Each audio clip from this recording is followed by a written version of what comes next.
अस्सलाम वालेकुम व्यूअर्स, मैं जवाद अहमद तुसां ॾिसंदे पियो मेरा YouTube channel, Facebook page, TikTok ID JD Sindhi. उम्मीद करेंदा तो सभी ठीक ठाक हो सो व्यूअर्स।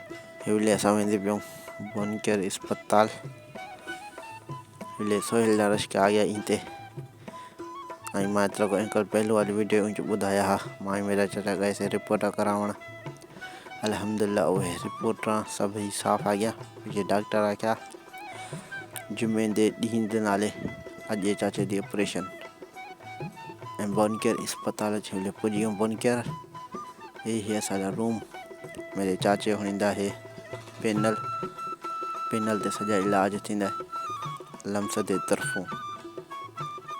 हिवले मेल नर्स आया चाचे दा ब्लड प्रेशर चेक करण ऐं दिल दी धड़कन चेक करण। अल्हम्दुलिल्लाह ये सभी नॉर्मल आहिनि। हिवले चाचा गया है अंदर ऑपरेशन थिएटर के अंदर। अल्हम्दुलिल्लाह खैर नाल ऑपरेशन थी गई, शुक्र है अल्लाह दा। माशाल्लाह हुन चाचा की तबीयत सही है, खैर नाल ऑपरेशन थी गई।